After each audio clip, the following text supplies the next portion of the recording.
Hi, I'm attorney Rachel Mineo with Cervantes Chatton Prince, and on this Legal Minute, we're going to discuss the recent appellate court decision in Shannon Court Condominium Association versus Armada Express. Now, over the past 6 years, there have been a ton of cases dealing with Section 9G3 of the Condo Act, specifically the most notorious of those being 1010 Lakeshore Drive versus Deutsche Bank. Under that case, it went to the Illinois Appellate Court and then ultimately to the Illinois Supreme Court, which ruled that in order to extinguish a association's lien for pre-foreclosure amounts, a foreclosure purchaser must make payment of the assessments beginning on the first day of the first month following the sale, and also the payment of those amounts must be prompt. However, there's no hard and fast rule as to what is considered prompt, and each case will be determined on a case-by-case basis by examining the totality of those circumstances. Now, what has gotten less attention has been Section 9G4 and 5 of the Condo Act, which deals specifically with third-party purchasers. Now, these are third parties who either buy the property at the sheriff's sale or subsequently buy it from the foreclosing bank. Now, in addition to the obligation to pay foreclosure or post-foreclosure assessments, the third party is also responsible for a portion of the pre-foreclosure assessments. So essentially what happens in these cases is that a lot of times the association is out a hefty amount because it's typically unlikely that when an association owner goes into foreclosure, they're not paying their assessments. It's very unlikely that they're paying their assessments if they're defaulting on their mortgage. So instead, associations are stuck with the bill and have to rearrange their budget to try and make up that deficiency. So 9G4 is meant to kind of bridge the gap and give the association at least a partial recovery of what they would be entitled to from that former owner. Now, there is a caveat.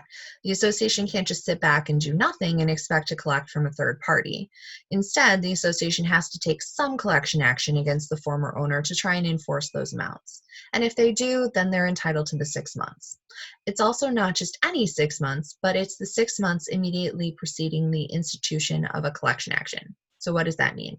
It means that it's the 6-month window leading up to when the association took action against the owner, most likely filing suit. So in this case, Shannon Court Condo did take action against the former owners. They ultimately got a judgment and an eviction order. They rented out the property.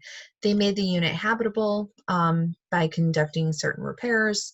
They incurred costs for those repairs, and then they were trying to recoup those costs as well as the remaining account balance through rent. So they placed a tenant in the unit and they rented it for about 4 months before the foreclosure sale was completed. Armada Express was a third-party purchaser who took the property at the sheriff's sale. So the sheriff's sale was in January of 2019.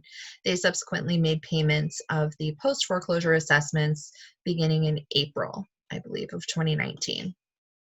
The court found that that was sufficient to extinguish the association's pre-foreclosure lien.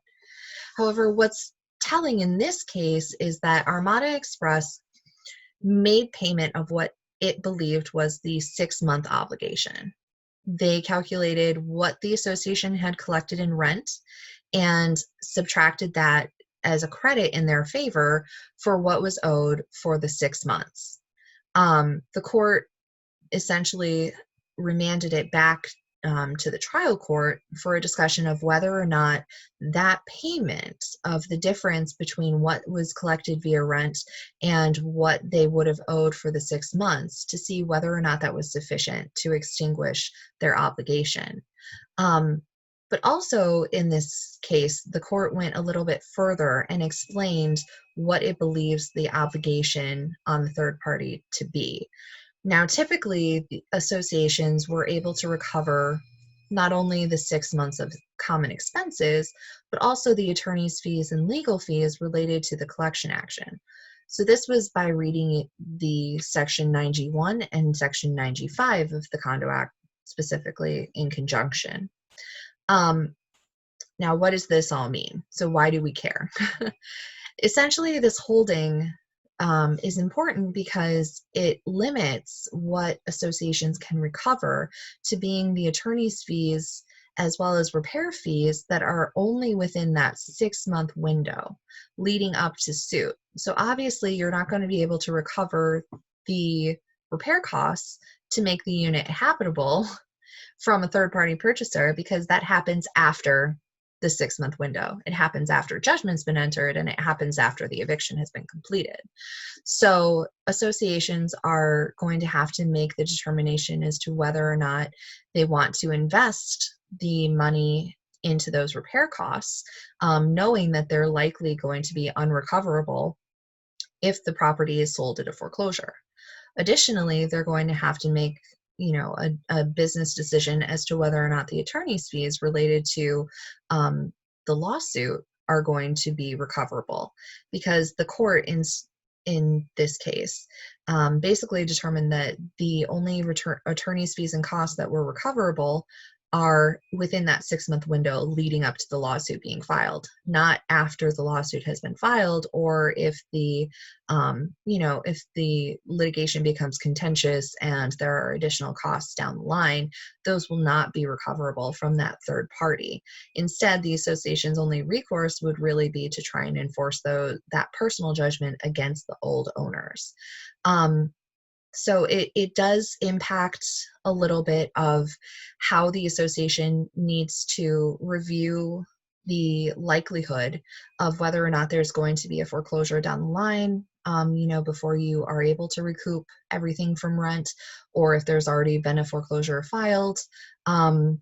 It's going to impact board's decision-making process, and you need to be aware that this could limit your recovery if the foreclosure is completed. So we're happy, at our firm, we're happy to review any circumstances. And if you have any questions about specific cases, or would like some advice as to how you should proceed, given the fact that there is a foreclosure pending or on the horizon, we're happy to discuss that with you too. So give us a call, and until then, stay safe.